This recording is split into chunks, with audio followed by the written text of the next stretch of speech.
Russia దురాక్రమణను ఎదుర్కొంటున్న Ukraine అధ్యక్షుడు జెలెన్స్కీకి రాజకీయ పరంగా గట్టి ఎదురు దెబ్బ తగిలింది.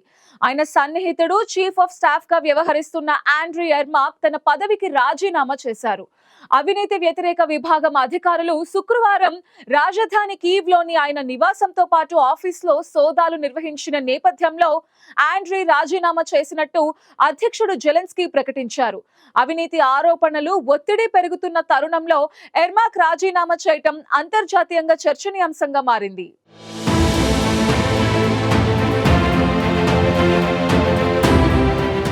ఉక్రెయిన్ రష్యా యుద్ధం 3వ సంవత్సరంలోకి అడుగుపెట్టిన వేళ అధ్యక్షుడు జెలెన్స్కీకి రాజకీయ పరంగా భారీ దెబ్బ తగిలింది. దేశ రక్షణ, అంతర్జాతీయ చర్చలు, వ్యూహాత్మక నిర్ణయాలు అన్నింటిలోనూ కీలక పాత్ర పోషించిన ఆయన అత్యంత సన్నిహితుడు, అధ్యక్ష భవనంలో రెండో శక్తిగా పేరొందిన చీఫ్ ఆఫ్ స్టాఫ్ ఆండ్రీ ఎర్మాక్ రాజీనామా చేశారు. ఇది ఉక్రెయిన్ రాజకీయాలలో మాత్రమే కాదు, యుద్ధ భూమిలో ఉన్న సైనికులకు కూడా షాక్. శుక్రవారం ఉదయం నుంచి కీవ్లో కీలక పరిణామాలు చోటు చేసుకున్నాయి.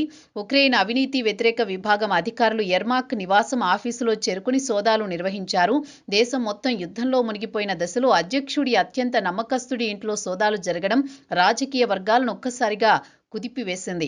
ఇంధన రంగంలో భారీ అవినీతి జరిగిందనే ఆరోపణలపై ఈ దర్యాప్తులో జరుగుతున్నట్లు తెలుస్తోంది. మొత్తం విలువ దాదాపు 835 కోట్లుంటుందని ఈ కేసులో జెలెన్స్కీ మాజీ వ్యాపార భాగస్వామి తిమూర్ మెండిచ్ కూడా కీలక వ్యక్తిగా అధికారులు అనుమానిస్తున్నారు.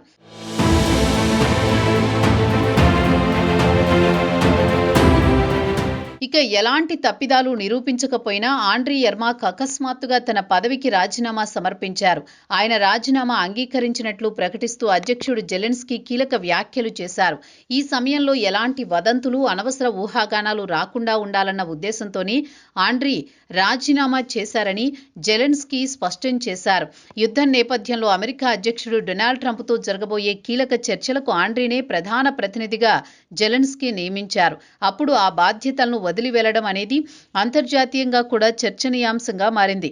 ఆండ్రీ ఎర్మాక్ తనపై జరుగుతున్న దర్యాప్తు గురించి స్పందించారు. దర్యాప్తు బృందంతో పూర్తిగా సహకరిస్తున్నా ఎలాంటి అభ్యంతరం లేదు, నా లాయర్లు కూడా నాతోనే ఉన్నారని టెలిగ్రామ్ ద్వారా వెల్లడించారు. అయితే దర్యాప్తు జరుగుతున్న సమయంలోనే రాజీనామా చేయడం వల్ల ఎర్మాక్పై రాజకీయ ఒత్తిడి పెరిగిందనే ఊహాగానాలు మరింత వేగంగా చక్కర్లు కొడుతున్నాయి. ఉక్రెయిన్లో అవినీతి ఆరోపణలు రావడం ఇదే మొదటిసారి కాదు. కానీ దేశం యుద్ధంలో ఉన్న సమయంలో అధ్యక్షుడి అత్యంత సన్నిహితుడు ఈ ఆరోపణల కేంద్రంలో నిలవడం మాత్రం జెలెన్స్కీకే ఒక ప్రతిష్టంభన. అంతేకాదు, అమెరికాతో జరగబోయే కీలక చర్చల్లో ఇది ప్రభావం చూపవచ్చనే ఆందోళనలు కూడా వ్యక్తమవుతున్నాయి. రష్యా దండయాత్రను ఆపే దిశగా అమెరికా జోక్యం తప్పనిసరిగా మారిన ఈ దశలో జెలెన్స్కీ అత్యంత నమ్మకస్తుడి రాజీనామా దేశ రాజకీయ సమీకరణాలను కుదిపేస్తోంది.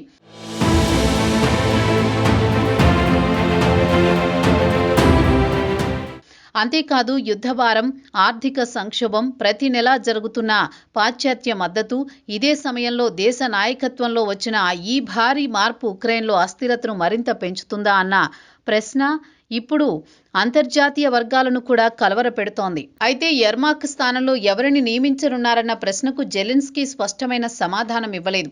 సంప్రదింపులు జరుపుతున్నాం, త్వరలోనే కొత్త వ్యక్తిని ప్రకటిస్తామని జెలెన్స్కీ వెల్లడించారు. ఉక్రెయిన్ పరిపాలనలో చీఫ్ ఆఫ్ స్టాఫ్ పదవి కేవలం అధికార బాధ్యత కాదు, ఇది అధ్యక్షుడి నీడలా నిలిచే కీలక స్థానం. రష్యా దాడుల నుంచి దేశాన్ని కాపాడే నిర్ణయాలు, పాశ్చాత్య దేశాల సహాయాన్ని సమన్వయం చేయడం, అంతర్గత పరిపాలన అన్నింటినీ ఈ పదవి ప్రభావితం చేస్తుంది. ఇలాంటి సమయంలో కొత్త వ్యక్తిని ఎంపిక చేయడం జెలెన్స్కీకి అత్యంత కఠినమైన పని అని రాజకీయ విశ్లేషకులు చెబుతున్నారు.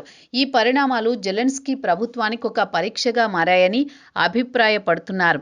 రష్యా దాడిని ఎదుర్కొంటోన్న సమయంలోనే దేశ పరిపాలనను కట్టుదిట్టం చేయడానికి, అంతర్గత అవినీతిని అరికట్టడానికి జెలెన్స్కీ ఏ విధమైన నిర్ణయం తీసుకుంటారో వచ్చే రోజుల్లో తేలనుంది. మొత్తంగా ఎర్మాక్ రాజీనామా ఉక్రెయిన్ రాజకీయాల్లో కొత్త అనిశ్చితి అధ్యాయాన్ని తెరవడమే కాక అంతర్జాతీయ వేదికపై కూడా కొత్త చర్చలకు దారితీసింది.